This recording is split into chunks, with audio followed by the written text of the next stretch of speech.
السلام عليكم ورحمة الله.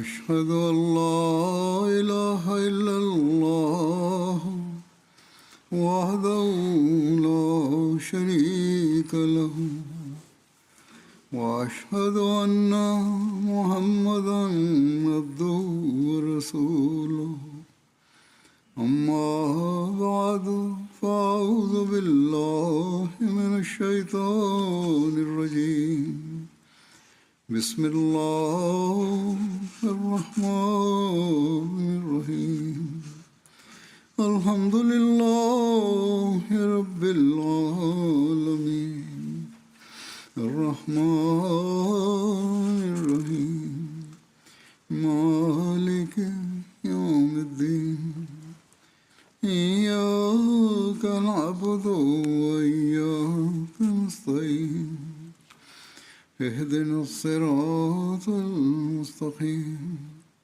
صراط الذين أنعمت عليهم غير المغضوب عليهم ولا الضالين.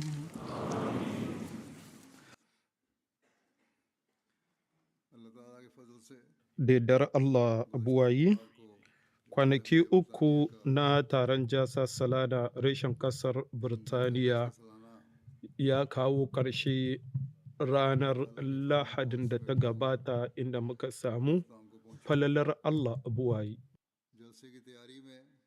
Mu sani cewa shirye-shiryen jasa yana ɗaukar watanni, kai nakan iya cewa daga an gama wata jasan ake fara shirya wacce za a yi a shekara mai zuwa, sannan shirye-shiryen kan gawurta ne idan jasa ta kusa, inda zai kai matuƙa makonni 2 kafin jasa. Sannan lokacin taron jasa kuma gwamman masu sadaukar da kansu, mata, yara, manya da matasa, dukkansu sukan yi hidima matuƙa gwargwadon ƙarfinsu kuma bisa ikhlasi sosai.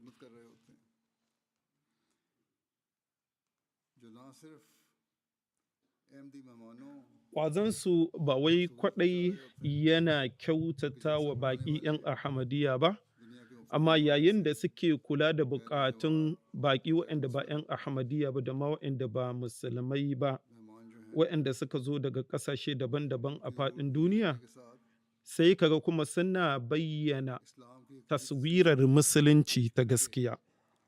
Kuma yayin haka za mu iya cewa suna wani nau'i ne na isar da saƙon musulunci a asirce. Domin haka muna iya cewa duk wani wanda ya sadaukar da kansa domin hidima a taron jasa ya cancanci mu yaba masa kuma mu gode masa. Allah subhanahu wa ta'ala ya ba su kyakkyawan sakamakon hidimar da suka yi.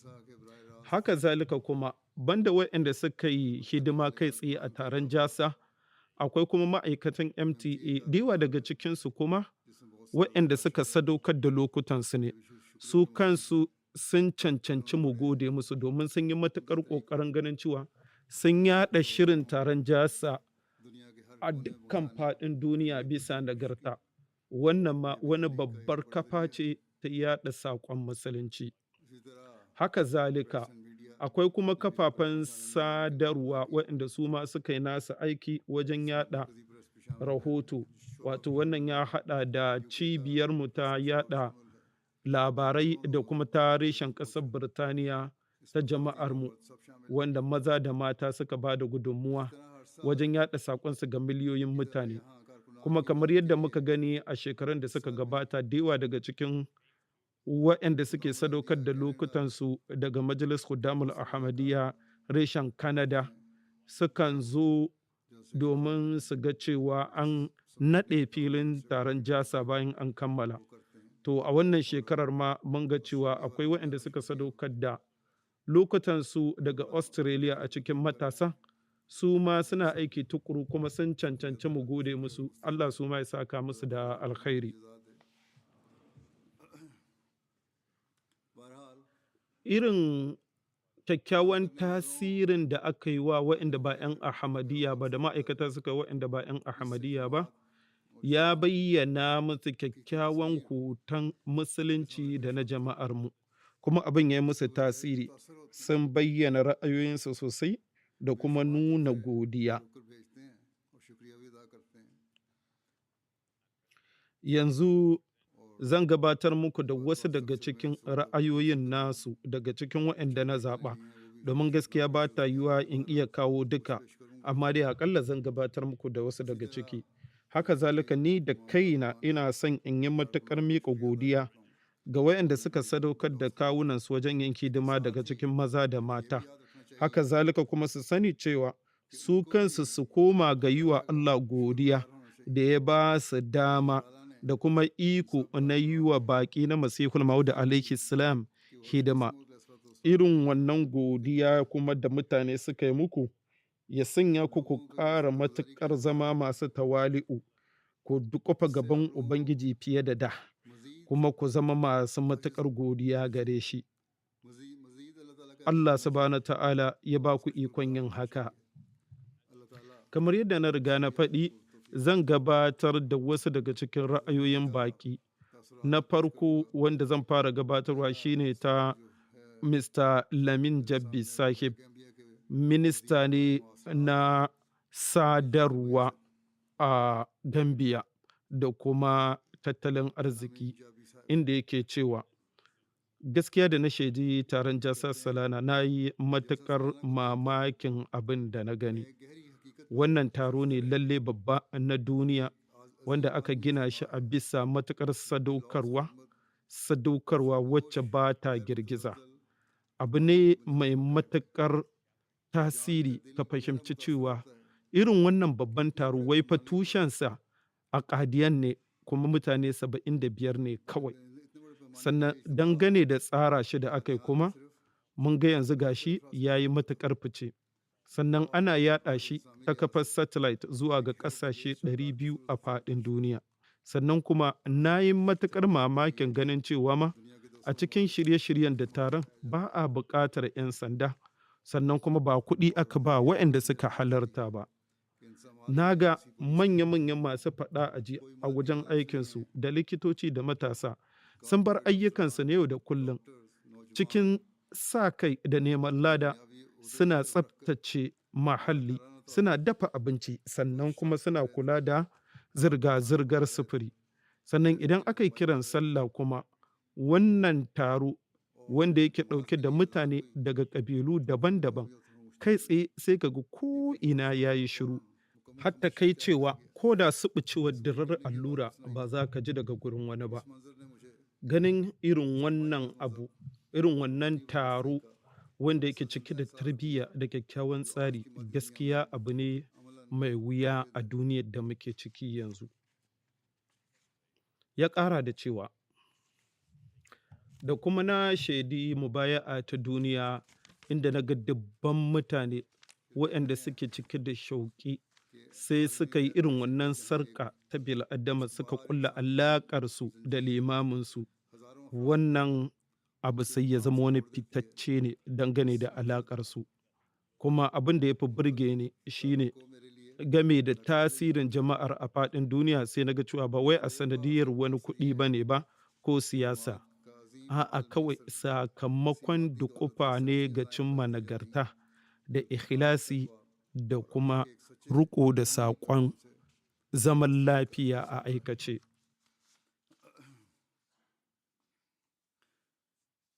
Daga Najeriya, akwai wani sarki da ake kira Oba Kayinde Badewale.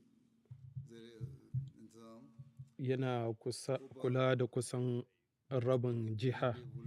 Shi ma yake cewa,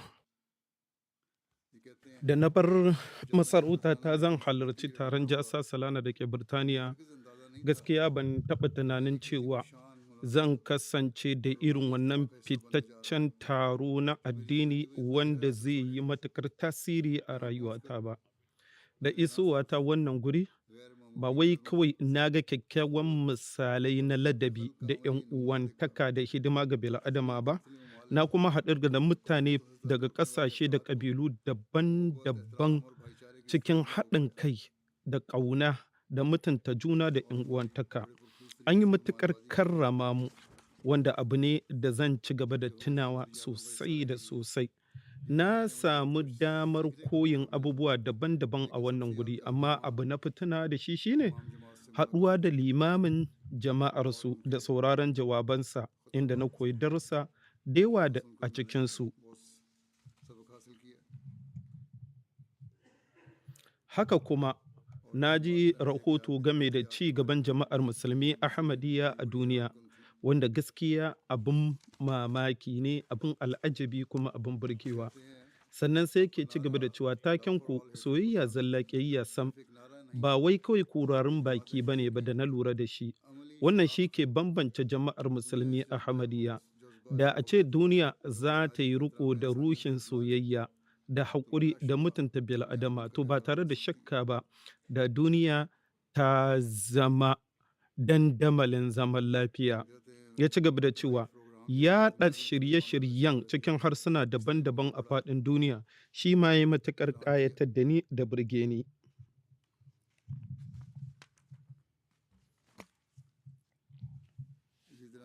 Mai ɗakin sama, wacce ita ma sarauniya ce, ta bayyana irin wa'annan ra'ayi, inda take cewa abin da ya fi bani mamaki ya kuma faranta mini rai shine irin kyakkyawan tanadin da aka yi wa mata, da yadda aka mutunta su da kuma 'yanci da kyakkyawan muhalli da aka ba su.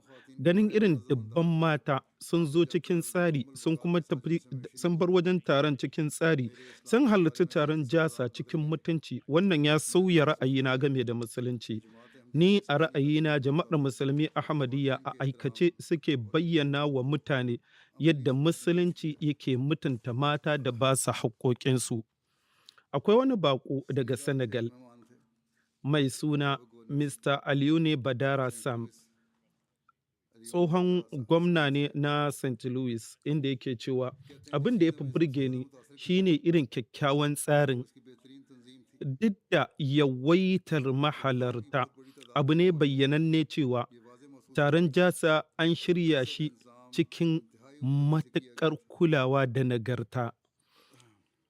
Dubi tsari na tafiye-tafiye da zirga-zirga da sufuri, masu hidima suna matuƙar taka tsantsan, kuma kodayaushe za ka same su. Sannan na saurari sosai da sosai dukkan jawaban da aka yi.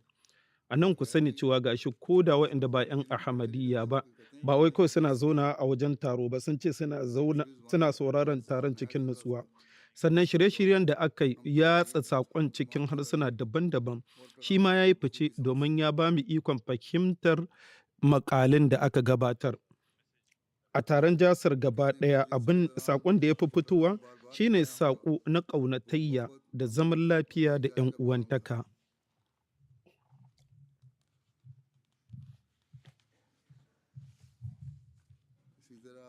Haka zalika akwai Mr. Radu Duta Sahib, lauya ne daga Luxembourg. Shi ma ya halarci jasan nan a karo na farko kenan tare da ɗansa, inda yake cewa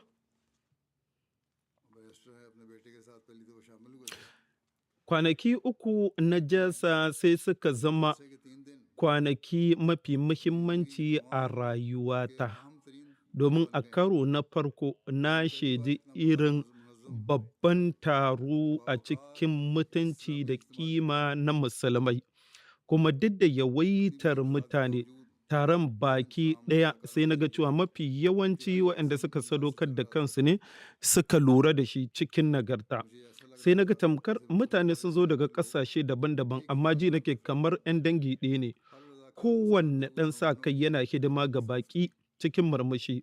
Kowanne ma'aikaci ya kyautata wa baƙi cikin ƙauna da mutunci da kuma kulawa. Tamkar dai wannan baƙon shi ne mafi kima a cikin wannan taron.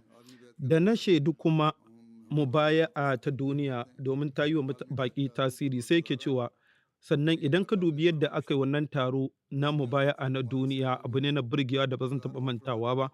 Ganin dubban mutane daga ƙasashe daban-daban sun yi mubaya'a a hannun limami guda ɗaya, sannan suka yi addu'a cikin matuƙar ƙasƙantar da kai, abu ne da ke ratsa zuciya da kuma kyakkyawan tasiri na ruhi a gare ta. Sannan sai ya ci gaba da cewa na kuma samu damar haɗuwa da limamin jama'ar. Da farko na kasance ina ɗan cikin kakkarwa, amma bayan na haɗu da shi sai na ga fargabata ta kau, domin akwai wasu tunani da ke zuciyata da nake so in tambaye shi, tambayoyin da nake so in tambaye shi, amma tun kafin ma in tambaye shi sai gashi cikin tattaunawarmu ya amsa mani su. Haka kuma akwai wani sabbin mubaya'a mai suna Elijah Gabriel, wanda ya ce kafin in shiga musulunci ni mabiyin addinin Kirista ne, kuma yadda aka koyar da mu a addinin Kirista shine addini yana da alaƙa da kaɗe-kaɗe, kuma mun ga dai abin da ya faru ne kenan kuma yake faruwa yanzu a faɗin duniya cewa wai waƙa tana da matuƙar muhimmanci ko kaɗe-kaɗe. Sai ya ci gaba da cewa to amma kuma duk da haka ban taɓa samun wata nutsuwar zuciya ko kusanci ga Ubangiji ba ta wannan aƙida. Kuma koda da na musulunta ina sallah, amma ban taɓa samun damar shauƙin da zai sa ni ga kuka da zubar da hawaye ba. Amma da na samu damar yin mubaya'a taron Jasa Salana, sai na ji wani yanayi na addini ya ratsa ni da ba zan iya bayyanawa ba. Na ci gaba da kasancewa cikin nadamar zanuban da na yi, ina roƙon gafara ba tare da ƙuƙutawa ba. Na ci gaba da addu'a, hawaye na zubowa na kwarara daga idanuna. A nan ne sai na samu ƙaƙƙarfar alaƙa da khilafa, kuma ƙaƙƙarfar alaƙa da Allah. Daga nan kuma sai lokacin sallah ya yi, sai na ga wannan yanayi dai na ruhiya ya ci gaba da kasancewa tare da ni cikin wannan sallah. A haka na dinka yawo a farfajiyar Jasa, kai ban ma lura da cewa ashe na manta ban sanya takalmana ba, a hakan na isa wajen kama ruwa. Akwai wani wanda yake aiki a wannan gurin ya lura da cewa ban sa takalmi ba, sai ya cire nasa takalman ya bani, ya ce domin kada ka je ka ji ciwo ba tare da ka sa takalmi ba. Wannan abu sai ya ƙara ƙarfafa imani na, wato lalle wannan jama'a ce wacce Allah ya assasa, inda kowa a shirye yake da ya taimaka wa ɗan uwansa. Domin haka ‘yan Ahmadiyya waɗanda suka sadaukar da kawunansu da ma'aikata a farfasan Jasa su ma suna zama wani sila na ƙarfafa imanin mutane. Akwai wani farfesa daga Czech Republic mai suna Farfesa Jaroslav Frank. Shi ma ya halarci taron Jasa tare da wani farfesa Malik Chaika Sahib, inda suka ce taron Jasa Salana ya yi matuƙar burge mu, gaskiya ba za mu iya bayyana abin da ke zuciyarmu ba. Idan muka koma Czech Republic, abin da za mu gaya ɗalibanmu da kuma 'yan uwanmu farfesa shine ya kamata a ce su zo wannan guri su shaidu wannan fitaccen taro. Taro ne wanda yake cike da ruhi na addini, sannan kuma yana cikin kyakkyawan tsari. Sun ƙara da cewa mutane daga ko'ina a farfaɗin duniya sun zo sun taru a wannan gurin cikin ƙauna da zaman lafiya da ‘yan uwantaka. Sannan haɗuwa da mutane bayan sallah abin farin ciki ne wanda kuma yake ƙara ratsa jiki. Abin farin ciki ne ka ga yadda addini ɗaya, aƙida ɗaya ta haɗa mutane daga farfajiyar duniya cikin ƙauna da zaman lafiya da haɗin kai. Sannan yayin da yake jawabi khalifan zamani, a jawabinsa mun fahimci musulunci da kuma taƙawa, domin mun yi matuƙar fahimtar batun sosai da sosai. Haka zalika sun ce kuma yadda aka yada taron ta kafar MTA a farfajiyar duniya abu ne mai matuƙar burgewa. Sannan Sole Sahiba ita kuma ta halarci taron Jasa daga Kazakhstan, inda take cewa abu ne da ke ɗaukaka ruhi da imani, wanda kuma ya ci gaba da faranta mini rai, sannan ya yi kyakkyawan tasiri a zuciyata. Jawabin shugaban jama'ar musulmi Ahmadiyya da sauran masu jawabi sun tattauna game da abubuwa masu muhimmanci kamar imani da tarbiyya, zaman lafiya, jituwa game da iyali, tarbiyyar matasa, sannan hidima ga al'umma. Abin da ya fi burge ni gaba ɗaya shine yanayin 'yan uwantaka daga tsakanin mutane da suke daga ƙabilu daban-daban, da kuma tattaunawar da aka yi wacce ta fi mayar da hankali game da zaman lafiya da kyakkyawan fata. Farfesa Dr. Brad Schaff, wani farfesa ne na shari'a daga ƙasar Amurka, shi ma ya halarta, inda yake cewa na samu damar halartar tarurruka daban-daban a faɗin duniya, amma abin da na shaida a taron Jasar Salana da ke Birtaniya ya yi fice daga cikinsu baki ɗaya, domin na samu damar ganawa da baƙi daga ƙasashe sama da 100, mabiya addinai daban-daban da ma'aikata daban-daban, amma sai dai dukkansu kuma ra'ayinsu ɗaya, wato shi ne yanayi na ƙaunatayya da mutunta juna da zaman lafiya da ‘yan uwantaka da ke wannan guri ya yi fice. Sannan kuma gidauniyar Humanity First ta yi baje kolin tarihi da al'amura na ilimi, wannan ma yi min kyakkyawan tasiri. Abin farin ciki ne da ke ratsa zuciya kaga jama'ar da 'yar dukiyarta tana yi wa mutane hidima a faɗin duniya ba tare da duba addini ko kuma ƙasa ba. Akwai fitaccen likitoci da injiniyoyi da lauyoyi da sauransu, dukansu suna yin hidima cikin tawali'u. Wannan kuma ya yi min matuƙar tasiri mai ɗorewa. Akwai wani mai ɗan rahoto na talabijin Eric Portela daga Brazil, inda yake cewa gaskiya abin da kawai zan ce shi ne wannan taro ya ɗauke numfashina saboda matuƙar mamaki da na yi, musamman girman gurin dafa abinci. Na ga cewa na zamani ne, suna da faɗi, cikin kyakkyawan tsari, sannan kuma a tsaftace.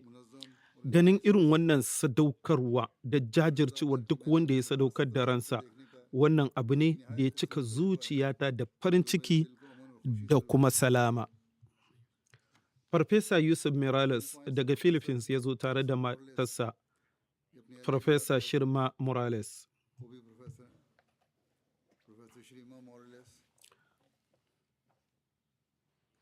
Daga addinin Kirista ya shiga Musulunci, sannan kuma ya yi hidima a matsayinsa na shugaban mahajjata na ƙasarsu, wato Filipinos. Ba ɗan Ahmadiyya ba ne, amma duk da haka ya ce, ko da yake an ce mutanen da suka zo sun zo kusan 50,000, amma da na ga faɗin farfajiyar Jasa da yadda aka yi tsare-tsaren, sai nake ganin kamar sun fi 50,000 ɗin.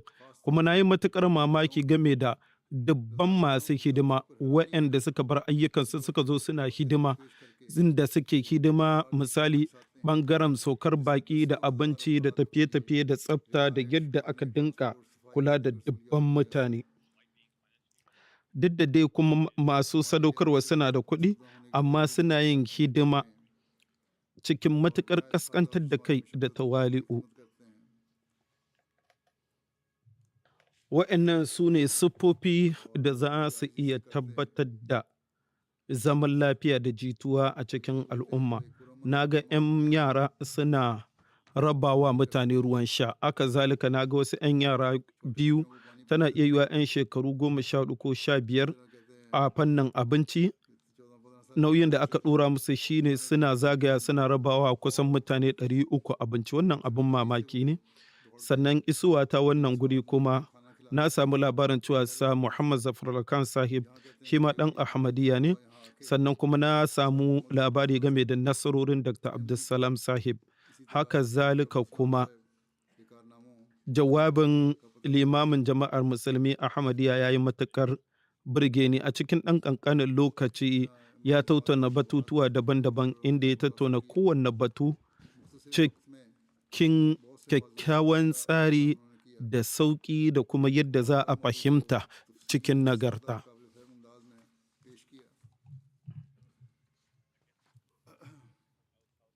Akwai baƙo daga El Salvador, Saul Legado, wakili ne na majalisar El Salvador da ke Amurka ta tsakiya. Shi ma ya halarta, inda yake cewa wannan ne karuna na farko da halartar taron Jasar Salana Birtaniya ta bani damar lura da ayyukan jama'ar musulmi Ahmadiyya kai tsaye. Abu mafi muhimmanci da na fahimta shine yadda za mu yi rayuwar mu ta yau da kullum. Saƙon, tushen saƙon shine tamkar zaka ce idan reshe ya datse daga bishiya zai bushe, domin bishiyar ce ke tabbatar da rayuwarsa. To haka mu ma idan muka rabu da Allah za mu yi mutuwar ruhiya. Abin da khalifa ya faɗi, wato shugaban jama'ar musulmi Ahmadiyya, cewa mutum ya koma ga Allah kaɗai idan yana cikin matsala, wannan ba daidai ba ne, wannan gaskiya ne. Sannan kuma nasiha da ya game da ma'aurata, miji da mata, idan muka yi riko da ita, muka wato danne gannanmu, za mu ga matsaloli daban-daban na ma'aurata za a shawo kansu. Saboda haka idan waɗanda bayan Ahmadiyya ba za su fahimci wannan saƙo'in Ahmadiyya, su yi ƙoƙarin kowa fahimtar su. Sannan sai ya ƙara da cewa abin da ya fi burge ni ma shine tsare-tsaren. Haɗuwata da shugaban jama'ar musulmi Ahmadiyya ba abu ne wanda ya ɗauki tsokan lokaci ba, da ma a ce ina da isasshen lokacin da muka gana. To amma dai duk da a cikin wannan gajeren lokaci ya lura da komai inda muka tattauna. Bayan wannan ganawa, na gamsu cewa khalifan zamani yana da matuƙar ilimi game da jama'arsa da kuma matsayinta a gurare daban-daban. Yana kuma sha'awar ya ji gudunmuwa da hidimomi da jama'arsa. Sannan akwai wani sabbin mubaya'a daga Belize, Mozi Karina Sahiba. Mace ce inda take cewa mu ƙasarmu ba ta da girma. Adadin mutanen garinmu ma 50,000 ne. To amma da a ce mutane 100 za su taru don wani taro, za ka ga ana faɗa. Amma sai gashi akwai wani nau'i na zaman lafiya a taron jasa. Mutane suna haɗuwa da juna cikin mutuntawa da ƙayatarwa. Ba ta iya yiwuwa in iya bayyana dukkan abin da nake tunani a cikin kalmomina. Yanzu abin da nake ji shine farin cikin kiran kaina 'yar Ahmadiyya musulma. Mahaifina ne ya samu damar halartar jasa salana shekarar da ta gabata. A wannan lokaci, khalifan zamani ya ce masa ya isar da saƙon Ahmadiyya ga matarsa. Da yardar Allah buwayi, yau ina faɗi cikin matuƙar yaƙini cewa ni musulma ce 'yar Ahmadiyya.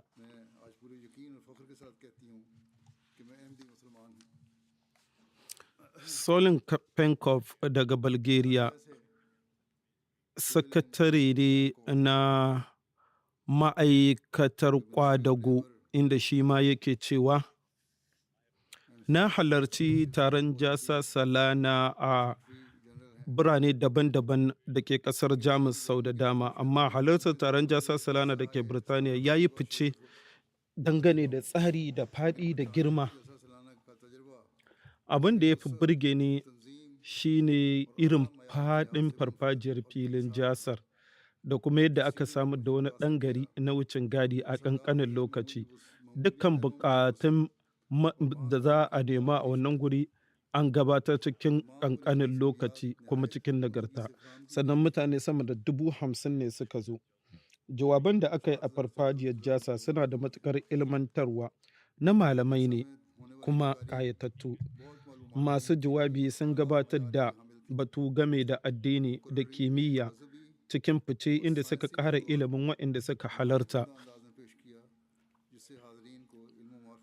Sannan baje kolin da aka yi ya burge ni, an tsara su a cikin ƙima kamar yadda za a yi a wannan zamani. Sannan kuma akwai shirye-shirye na ilimi da baje koli ga fannin yara. Waɗannan dukkansu za su taimaka wajen ilmantar da manyan gobe.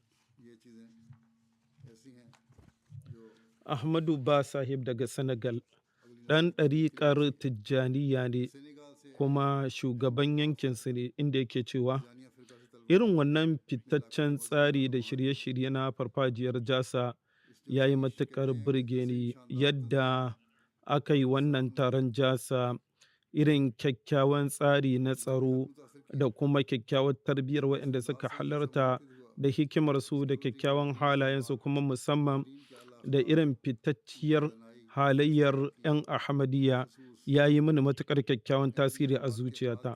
Da kawai nake jin labarin 'yan Ahmadiyya ne, amma yau da na ga abin da jama'a take da idona cikin tsari da ikhlasi da kuma matuƙar biyayya ga khilafa, wannan ya sanya ni cikin farin ciki sosai. Na riga na san cewa dama can ku kuna yi wa mutane hidima sosai da sosai ta hanyar sadaukarwa da ruwa da masallatai da asibiti da sauran gudunmuwa. Amma yau ganin yadda kuke mutunta kima ta mutum da ci gaba da hikima da yadda kuke gudunmuwa a fannin ilimi, musamman ta hanyar baje kolin da kuka yi, wannan ya ƙara burge ni. Ina matuƙar yaba muku, yabo ne wanda yake ratsuwa daga zuciyata. Sai ya ƙara da cewa haɗuwata da limamin jama'ar musulmi Ahmadiyya ya ƙara bani damar fahimtar jama'a. Haka zalika daga Canada kuma Moman Kaba Dikate Sahib, wani ɗan majalisa shi ma ke cewa da idona na lura yadda hidima ga al'umma, mutunci, jarumta da jajircewa suna daga cikin fitattun siffofinku. Kalmomi ba za su iya bayyana yadda na ga musulunci a aikace ba. Na ga hannaye da ke badawa, zuciya da ke yafiya, sannan ƙofa da aka buɗe ga duk wanda yake da bukata.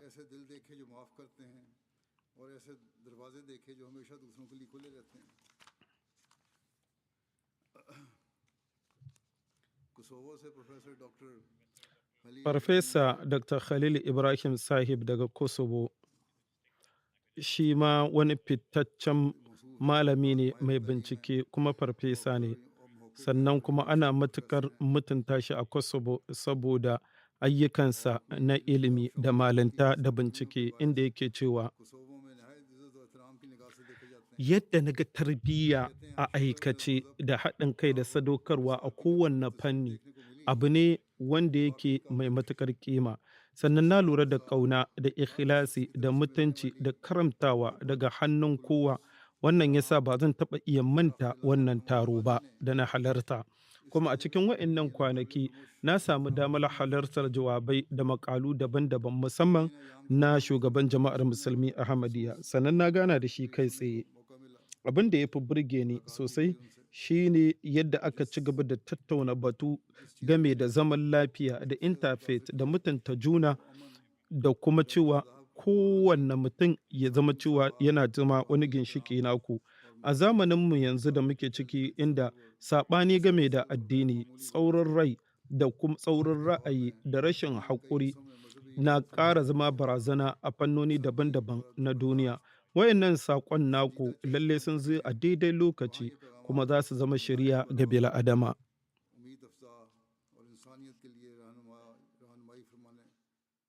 Juan Antonio Reyes, magajin garin Hyderabad daga Spain, shi kuma yake cewa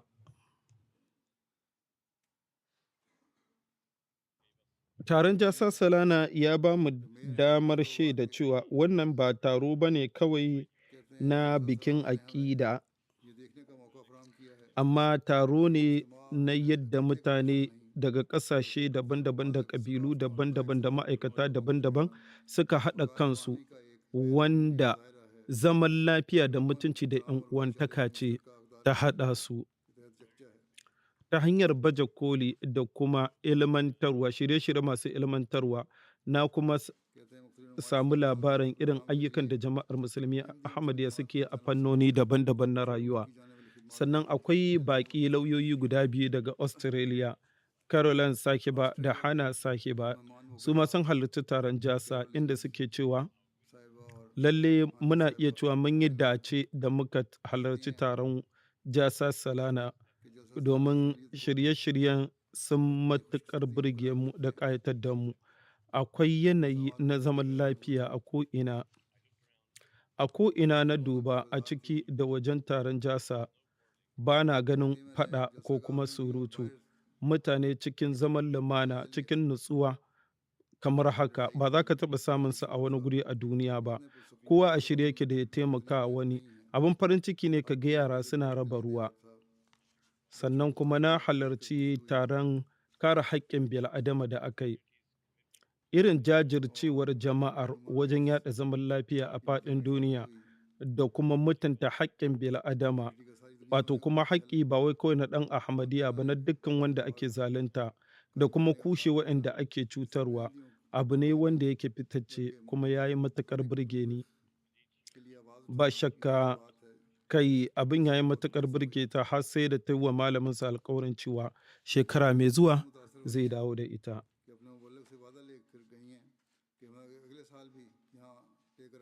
Gaida Gens, ɗan jarida daga Bolivia, ya halarci taron Jasa, shi ma ga abin da ya bayyana game da ra'ayinsa, inda yake cewa halartar taron Jasa Salana na jama'ar musulmi Ahmadiyya ya yi matuƙar burge ni. Jawabai musamman na jama'ar musulmi Ahmadiyya shine ya yi matuƙar ratsa ni. Taro ne da zai ci gaba da tabbata a rayuwana kuma zai ci gaba da nuna mana tafarkin samun kusanci ga Ubangijinmu da samun rahamarsa. Allah subhanahu ta'ala ya ba irin wa'innan mutane ikon gane saƙon musulunci da karɓarsa. Sannan ya ci gaba da cewa, ni da kaina na shaida da idona yanzu cewa wannan farfagandar da ake yaɗa cewa matan musulmai suna ƙarƙashin danniya, wannan ƙarya ce. Akasin haka, yanzu gaskiya na ga irin matuƙar mutunci da kariya da muhimmanci da musulunci ke ba wa mata. Akwai Onijo Sharif daga Kosovo wanda ya kasance shine shugaban majalisar Baldanijan, yake cewa na samu damar tattaunawa da shugaban jama'ar. Kafin Jasa ku sani cewa ya yi wa masu hidima bayani cewa inda ya musu nasiha da su kyautata baƙi kuma su yi aikinsu cikin ƙauna da ƙasƙantar da kai da ikhlasi da kyakkyawar tarbiyya. Wato wannan ranar Alhamis da yamma. A lokacin da yake musu wannan nasiha sai da ce wannan abin yabo ne, amma dai abin da ban sani ba shine abin mamaki washe gari sai na ga sun yi riko da wannan abu a aikace. Wato na kamu da rashin lafiya inda na fara jiri har na fara amai. To sai ga rukunan masu ba da maganin gaggawa suka zo. Likitoci 6 ne suka zagaye ni, sai na tamkar ina gidana. A wannan lokaci sai na gane cewa lalle nasihar da khalifa ya musu ba kumfar baki bace ba. A'a, jini ne na rayuwar su kansu masu wa'annan ayyuka da yin hidima.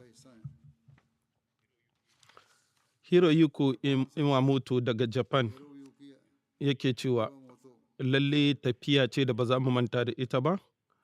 Yanayin taron Jasa mun same shi cike da ƙaunatayya da ruhiyya. Irin shauƙin ma'aikata da yadda yara ke zagaya domin ba da ruwa da alaƙar da jama'a take da ita da khilafa da kwaɗayin ganinka wato khilafa, wannan abu ne mai matuƙar tasiri. Akwai wani baƙon shi ma wanda ɗan asalin Lebanon ne amma kuma mazaunin Belgium ne, shi ma kuma yake cewa kasancewa ina aiki a ofishin diplomasiya wannan ya bani damar yin tafiye-tafiye a gurare daban-daban a faɗin duniya inda ake manya-manyan tarurruka, ko dai a Qatar ko a Brussels ko kuma a sauran manya-manyan gurare. Amma ban taɓa ganin inda aka shirya taro mai babban matsayi da kuma kyakkyawan tsari kamar Jasa ba, inda mutane sama da 50,000 suka halarta, sannan babu wanda ke turereniya, babu tsauran kalmomi, tsatsauran kalamai, kowa yana mutunta juna. A nan gurin a aikace na ga koyar musulunci ta 'yan uwantaka. Haka zalika kuma a wannan Jasa na ga koyar musulunci da ke cewa la ikraha fid din, domin mabiya addinai daban-daban suna tare da mu, amma duk da haka ana mutunta su kuma suna iya yawatawa bisa 'yancin ra'ayi. Akwai Sergio Rubin daga Argentina, shi ma ya halarta, inda yake cewa mu sani cewa shi wannan mutum shine edita na al'amuran addini a wannan lokaci, jarida ce mai matuƙar muhimmanci. Sai ke cewa kafin na iso lokacin da na gaya ofishin jaridan mu zan je Jasa, abokaina da yawa suka ce gwanda in sake duba saboda gaskiya su suna da tsangwama ga musulunci a wannan yanki. Ala ayyi halin, lokacin da na lura yanayin Jasa karo na farko kuma da kaina, sai na ga cewa lalle wannan hujja ce cewa musulunci addini ne na zaman lafiya, kuma jama'ar ku ce ta tabbatar da wannan hujja da kuma yanayin taron jasa. Domin duk da irin yawaitar mahalarta, akwai yanayi na zaman lafiya da nutsuwar zuciya a ko'ina. के बावजूद हर तरफ अमन और सलामती की खुदा थी। कहते हैं जैसे कि आखिरी दिन A ranar ƙarshe ta jasa ya yi jawabi kai tsaye a gidan talabijin na TN saboda masu kallo su gani, inda ya ƙarfafa cewa musulunci addini ne na zaman lafiya, sannan kuma ya gabatar da jama'ar mu a matsayin hujja. अमन और सलामती का Shi kansa जमात की हैसियत दलील mabiyin aƙidar Katolika ne, inda ya ƙara da cewa na yi matuƙar farin ciki da yaba jawabin da Khalifa ya yi lokacin buɗe taro, inda ya tattauna game da nagarta, wanda shine tushen dukkan wani addini. मुझे पसंद आया। Sannan sai ya ci gaba da cewa a matsayin na mabiyin addinin Kirista, wannan taro ya ba shi damar faɗaɗa iliminsa da fahimtarsa. हैसियत ईसाई मुझे इस पहलू के लिहाज से अपने इल्म और फान में बहुत इजाफा करने का मौका मिला। Suatilana Makiewicz ne daga Lithuania take cewa, सोतिलाना a wajen taron jasa na samu damar kasancewa da musulmai, kuma na dubi halayyarsu da ɗabi'unsu sosai, inda na koyi sabbin abubuwa muhimmai. Kuma jin jawabin shugaban jama'ar musulmi Ahmadiyya ga mata sai ya warware sarƙaƙiyar da ke zuciyata game da musulunci. Abin farin ciki ne kaga cewa musulunci ya kiyaye mutuncin mata da kare su da kuma ba su haƙoƙinsu. Jawabin ya daidaita kuma yana ratsa zuciya, sannan ya bani damar kallon musulunci da farar fuska. में मजीद मुस्बत अंदाज में सोचने का मौका फराहम किया।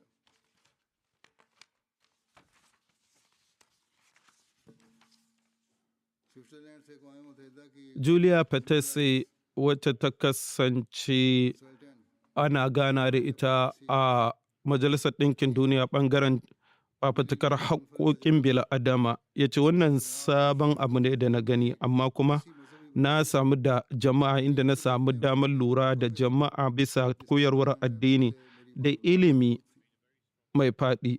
Irin karrama mu da aka yi da taimaka mana da waɗanda suka sa kai da masu ayyuka suka yi yayi min matuƙar tasiri. Kowa na haɗu da shi zaka ga yana fara'a, yana amsa tambayoyina, kuma a kodayaushe a shirye yake da ya biya buƙatun da na nema. Wannan sai ya bani wani babban dama na fahimtar tarihi da al'adu da kuma ginshiƙin koyarwar jama'ar musulmi Ahmadiyya.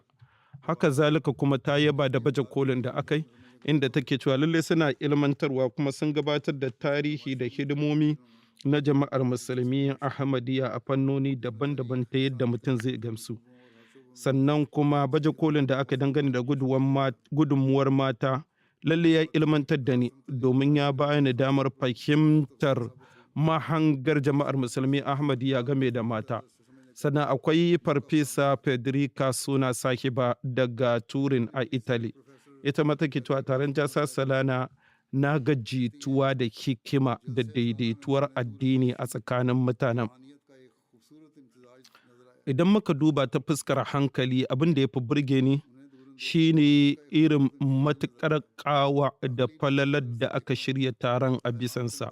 Komai za ka ga cewa tamkar a bisa yadda Allah ya halicci al'amura haka suke tafiya, kamar zirin iska. पानी पिलाने की ड्यूटी पर था। Tun daga 'yan yara da suke hidimar ba da ruwa har zuwa ga manya, za ka ga kowa yana da ɗabi'ar ikhlasi, karrama baƙo da fara'a. Sannan idan na duba ni kuma yadda ra'ayina yake, sai na ji tamkar ni ai an yi mini maraba ne cikin iyali na gari. Kowa an kyautata masa, ai fara'a da kyautata masa. Ta ƙara da cewa na haɗu da mata da yawa, manya da yara, waɗanda suke fara'a kuma suka taimaka mini, sannan suka bayyana mini tarihin rayuwarsu. Wasu masu sanya baƙin ciki, wasu kuma masu sanya fara'a, wasu kuma masu shajja'a mutum zuwa ga ayyuka na gari. sannan da take ishara zuwa ga ita ma kaifin imaninta, sai take cewa wasu daga cikin nasihohi da jawabi da wasu membobi suka yi mini gaskiya ya min tasiri game da abubuwan da zan fuskanta a gaba. Ta ƙara da cewa wannan jama'a tamkar dangi ɗaya take.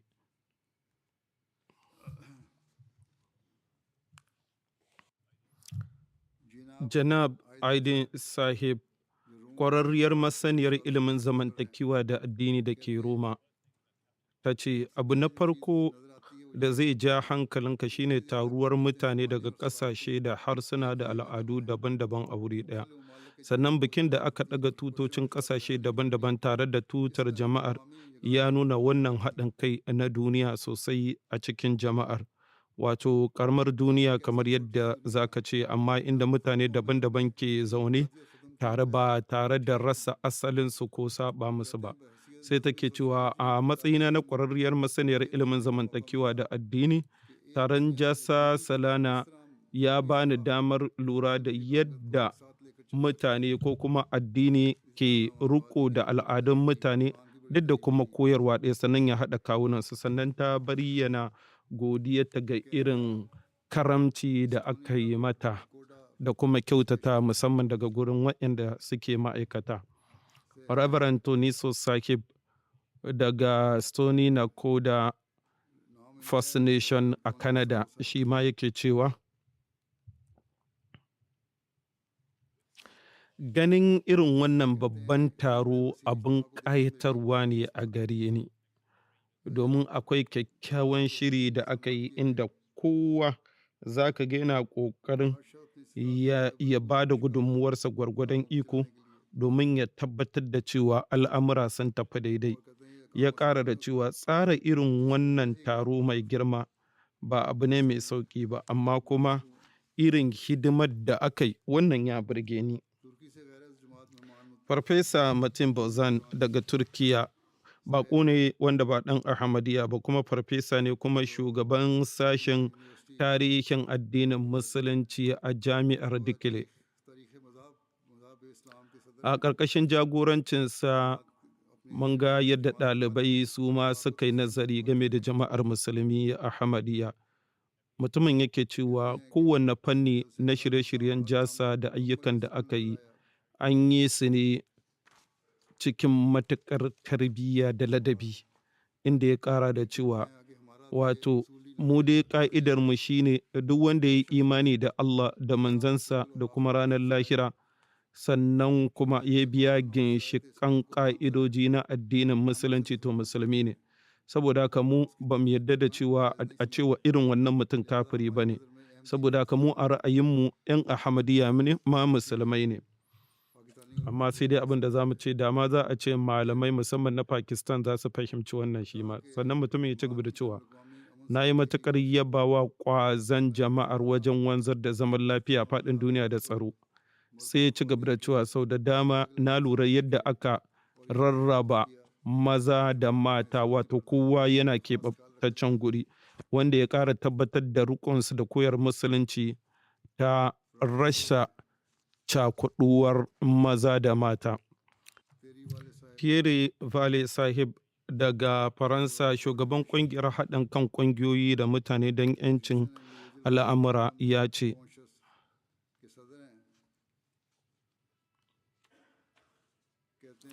shirye-shiryen sun kasance babu matsala, babu aibi. Yanayin ya kasance cikin kwanciyar hankali, kuma an sami kwanciyar hankali mai zurfi. Da jawabin ƙarshe na shugaban jama'ar musulmi Ahmad ya kasance abin ƙarfafa gwiwa da kuma babban jagora. Ya tunatar da mu game da kyawun ɗabi'u da kowane mutum ya kamata yi ƙoƙari ya bi, da kuma duniyar zaman lafiya da ya kamata dukkan mutane su yi aiki tare don ginawa.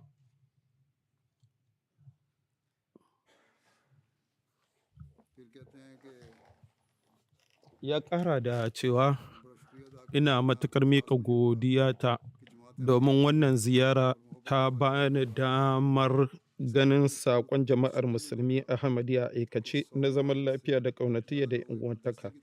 Ganin mutane daga ƙasashe sama da 100 tamkar wani biki, gaskiya ya ba ni damar jin ƙanshin yanayin koyarwarsu da rayuwarsu.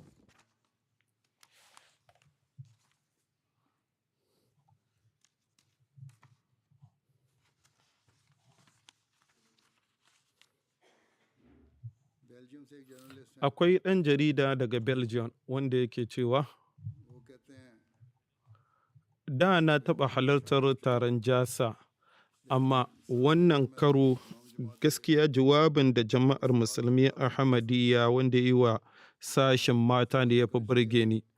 A jawabinsa ba wai kaɗai ya kwaɗaitar da mata da su nemi ilimin addini ba, ya kuma kwaɗaitar da su da su yi fice a fannin ilimin zamani, kuma su zama sun yi fice a fannoni daban-daban na rayuwa da zamantakewa.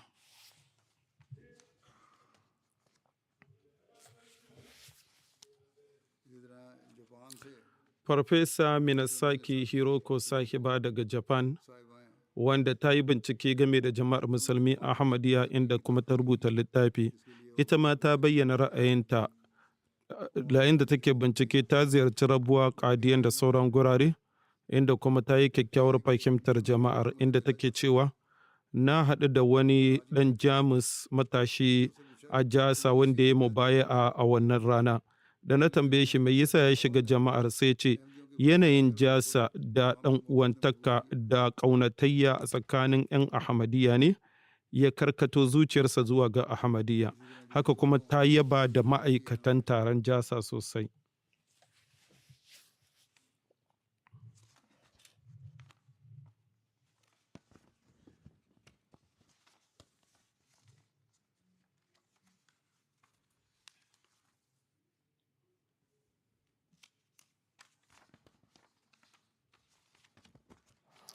Haka kuma akwai Ati Sahib, ɗan Indonesia ne mazaunin Greece, मुसलमान गैर Ahmadi tare da matarsa wacce ba 'yar Ahmadiyya ba amma musulma ce. Ya ce lokacin da na samu gayyatar in je taron Jasa sai na ɗauke shi a matsayin tafiya ta addini da za ta kai ni kusanci ga Ubangiji. Da wannan fata ne na yi tafiya tun daga can Girka domin in zo wannan taro.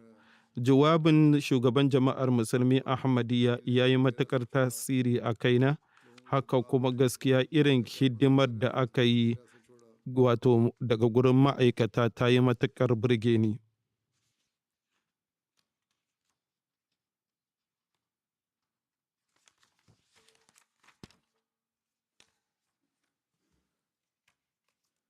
लटविया के Akwai Nomundo Sahib daga Latvia, kuma master किया yana da digiri na biyu a fannin ilimin siyasa. इनका मुकाला था Ya rubuta bincikensa game da tsangwamar da rashin adalci da 'yan Ahmadiyya ke fuskanta a Pakistan. Ya halarci taron Jasa inda yake cewa yayin halartar wannan taro na samu amsa tambayoyi ta game da jama'ar musulmi Ahmadiyya da ke zuciyata.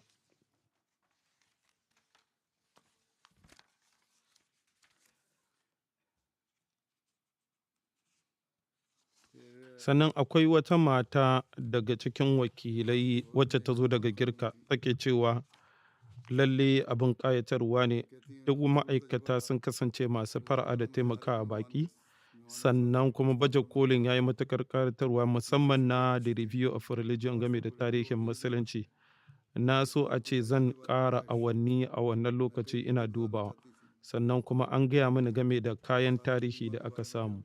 Bayan ta yi wannan yabon sai ta faɗi abin da bata so ba, inda take cewa akwai wani abu da ban so ba, shine wasu mata gaskiya ba su kula da tufarsu sosai ba. Sannan akwai kuma wata mazaje waɗanda suka nuna rauni wajen danne gannansu. Wannan fa ku sani cewa duk da na daɗe ina jawo hankulan mutane game da wannan abu, domin haka mu yi kyakkyawan tunani irin wannan wato gargaɗi da aka yi mana ya zama sila na gyara halayyarmu. Saboda haka waɗanda suke sakaci su sani cewa waɗanda ba 'yan Ahmadiyya ba suna lura da abin da kuke, kuma wannan na iya ba su dama wajen ɓata sunan musulunci. Shakka lokacin taron Jasa ma na kawo muku jawabai na Masihul Maud alaihi salam, inda yake cewa kada mu ba wani dama da ya faɗa abubuwan da zai kushe musulunci a sanadiyar halayyarmu.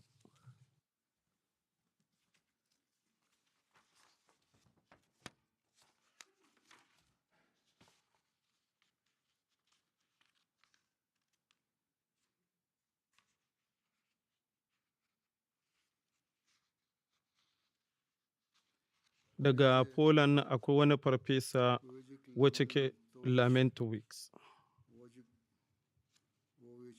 Gaskiya sunayen suna da wahalar furtawa. Ala ayi halin dai farfesa ne a fannin fafutuka da ƙwato haƙƙin bil'adama, kuma ya kasance shine shugaban jami'ar. Yana koyar da fanni na shari'a, inda yake cewa abin da ya fi burge ni shine tsare-tsare da shirye-shiryen game da ganawa ta da shugaban jama'ar musulmi Ahmadiyya. Ban ni da wata kalma da zan iya bayyana ta da zai kuma iya bayyana abin da ke zuciyata game da shauƙi da na ji. Ya ƙara da cewa bayan na tattauna da shi, abin ya yi matuƙar burge ni. Sannan sai ya ci gaba da cewa na koyi abubuwa da dama, amma abin da na koya yanzu zan je in isar ga ɗalibaina domin su ma su fahimci cikakkiyar koyarwar musulunci ta gaskiya. Wa'innan kawai kaɗan ne daga cikinsu, wato ra'ayoyi da aka kawo, kaɗan na zaƙuro na kawo muku. Kamar yadda na faɗi, a cikin wa'innan kwanaki kafafen sadarwa ta cibiyarmu da mata ƙasar Birtaniya dukkansu sun yaɗa taron.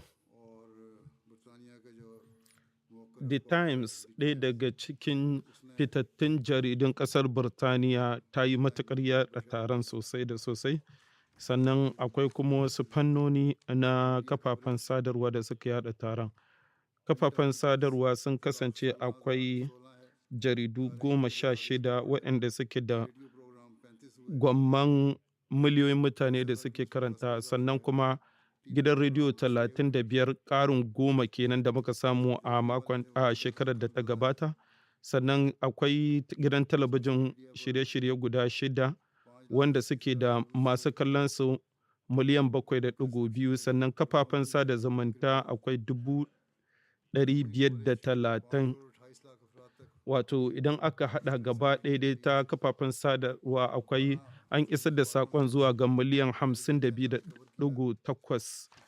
Jaridu 12 da kafafen sadarwa na talabijin da sauransu dukkansu sun yaɗa shi.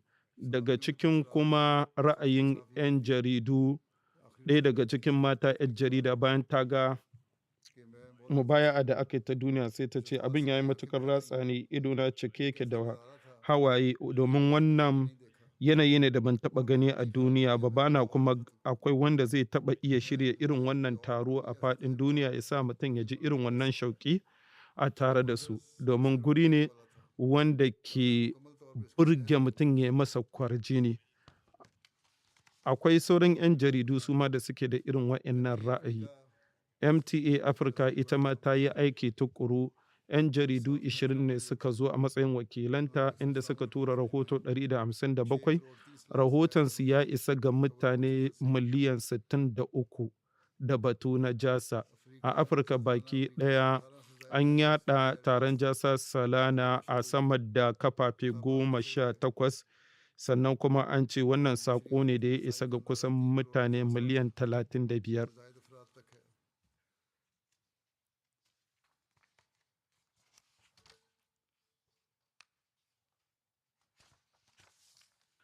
A ra'ayin waɗanda ba 'yan Ahmadiyya ba daga Afirka, kaɗan daga ciki shine kamar haka. Pastor George daga ƙauyen Tantafo a Sierra Leone sai yake cewa ni malami ne kuma mazaunin Tantafo a Sierra Leone. Ni ba ɗan Ahmadiyya ba ne ba, amma kwanaki 3 na taron Jasa, abin da ya fi burge ni shine irin matuƙar ƙaunatayya da 'yan Ahmadiyya ke yi wa khilafa, da kuma yadda suke bayyana zaman lafiya, ƙauna da biyayya da mutunta sauran bil'adama ba tare da nuna ƙabilanci ba. Shi ya fi burge ni. Ya ƙara da cewa ranar Lahadi ya kamata in je coci, amma maimakon in je coci sai na yanke hukuncin bari in je masallaci in kalli wai wannan mubaya'ar da suke faɗi ta duniya.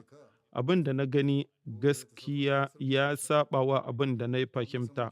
Saboda haka yanzu na fahimci me yasa jama'ar musulmi Ahmadiyya ke yaɗuwa cikin hanzari a faɗin duniya. Haka zalika akwai kuma malaman addinin Kirista da masu ilimi da suka bayyana ra'ayinsu. Allah ya ci gaba da shiryar waɗannan mutanen, ya karkato zukatansu zuwa ga Ahmadiyya musulunci na gaskiya, kamar yadda ya tabbatar da taron jasa albarkarsa ta ratsa al'umma baki ɗaya, musamman memba na jama'ar.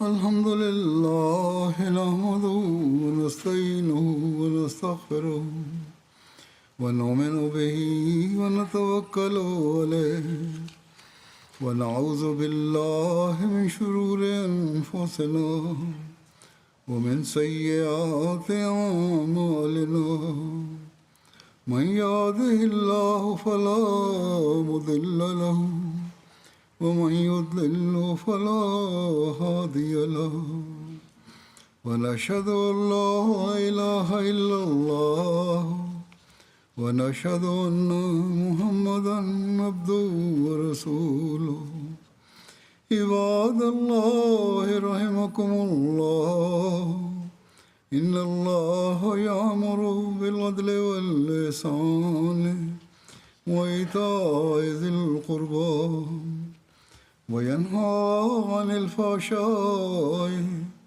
والمنكر والبغي يعظكم لعلكم تذكرون اذكروا الله يذكركم وادعوه يستجب لكم ولذكر الله أكبر.